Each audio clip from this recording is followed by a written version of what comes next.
माननीय शरद पवार जी को बहुत बड़ा मिल गया है धक्का। शरद पवार जी को बहुत बड़ा मिल गया है धक्का और अजीत पवार का निर्णय था पक्का।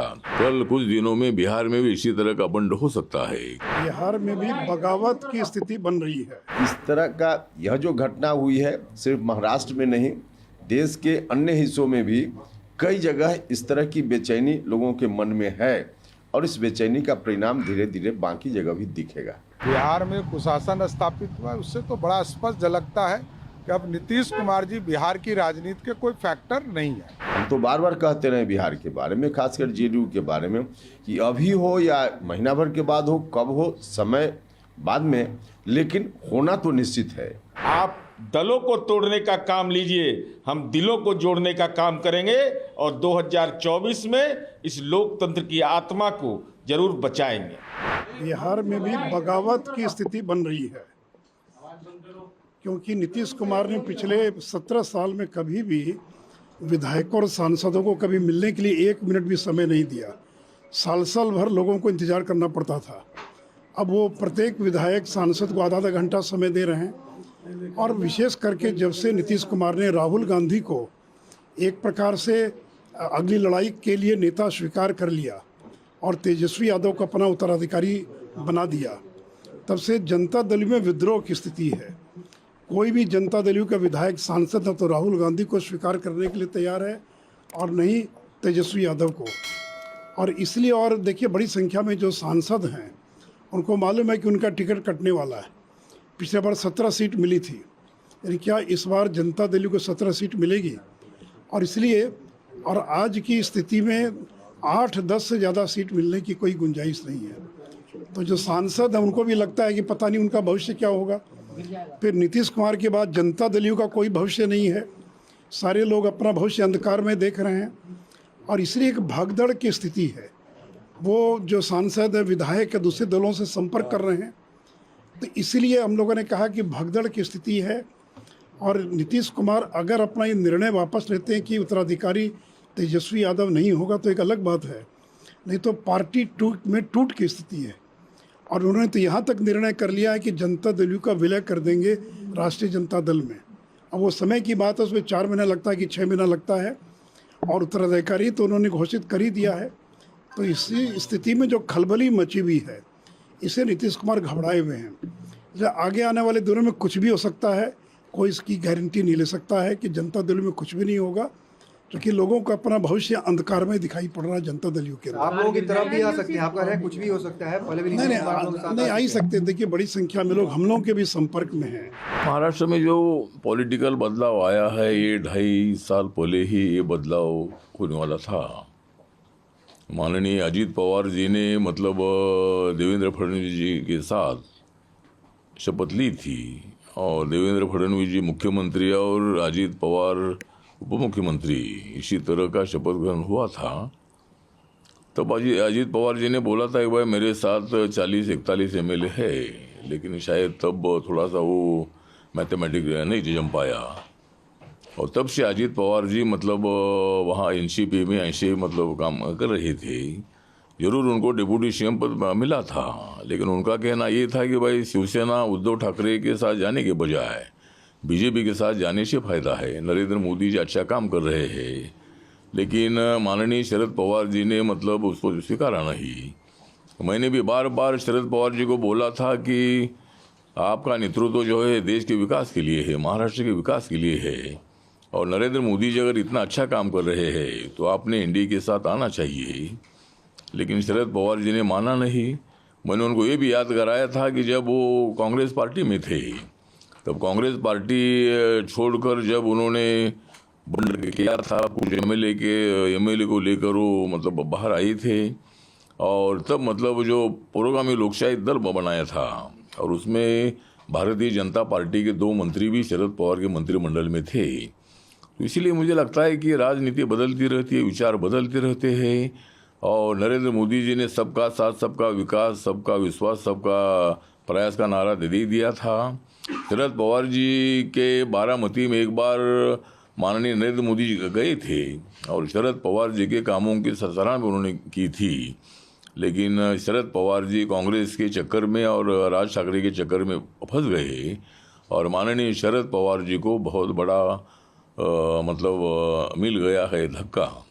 शरद पवार जी को बहुत बड़ा मिल गया है धक्का और अजीत पवार का निर्णय था पक्का। तो अजीत पवार जी ने तय किया था कि मुझे बीजेपी के साथ जाना है और अजीत पवार जी ने महाबंड किया है, बहुत बड़ा काम उन्होंने किया है और महाविकास आघाड़ी को तितर बितर करने का भी काम उन्होंने किया है। तो इसीलिए मैं अजीत पवार जी का आभार व्यक्त करता हूँ। उनके साथ आए हुए छगन भुजबल जी है और बाकी जो सभी सीनियर जो नेता है एनसीपी के प्रफुल्ल पटेल जैसे नेता भी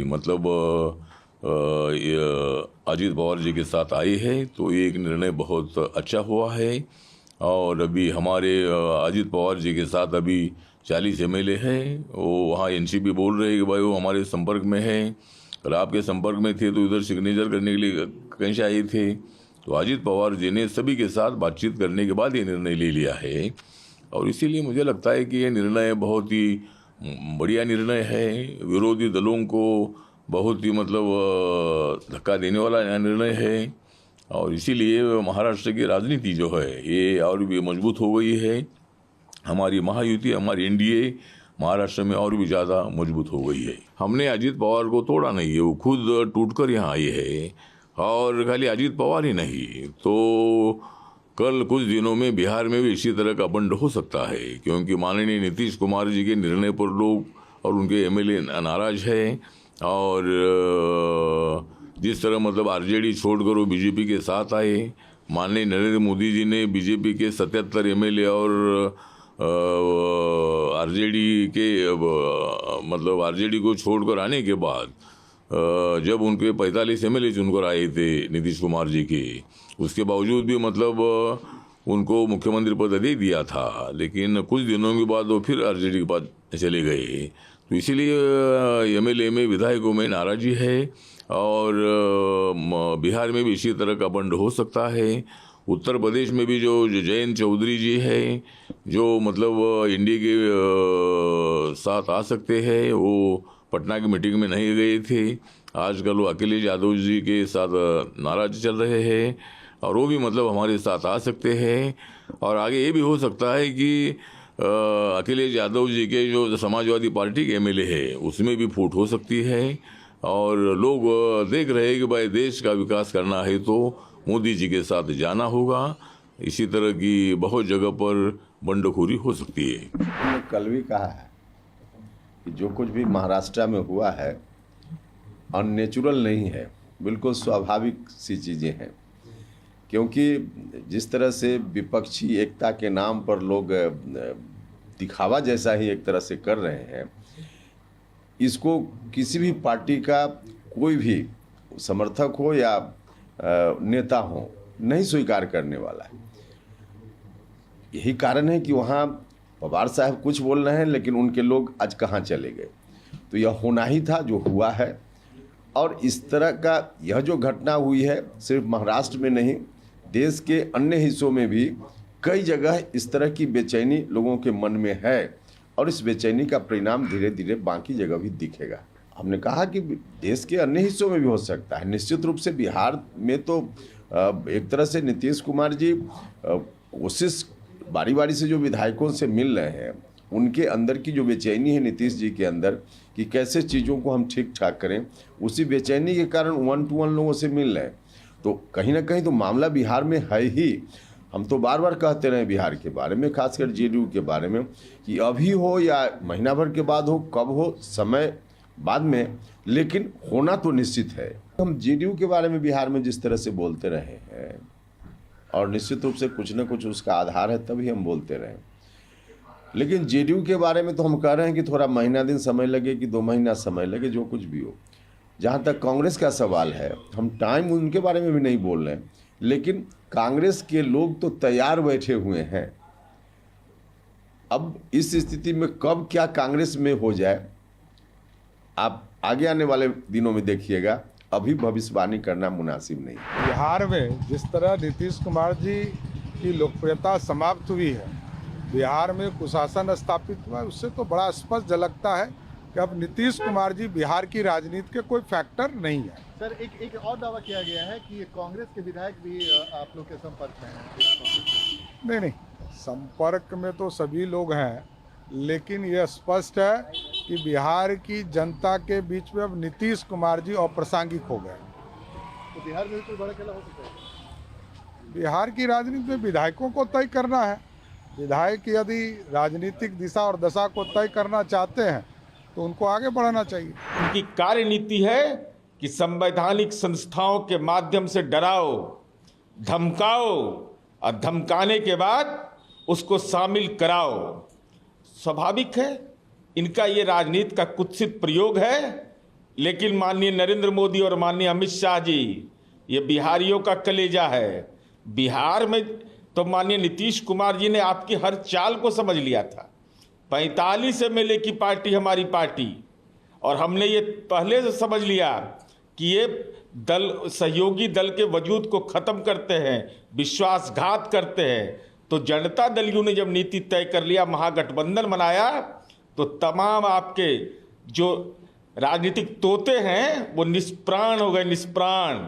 और जितनी भी ताकत आप लगा लीजिए, अरे विपक्ष की एकता की जो मुहिम शुरू हुई है आपके द्वारा, कुत्सित षड्यंत्र से ये रुकने वाला नहीं है, बल्कि आप दलों को तोड़ने का काम लीजिए, हम दिलों को जोड़ने का काम करेंगे और 2024 में इस लोकतंत्र की आत्मा को जरूर बचाएंगे।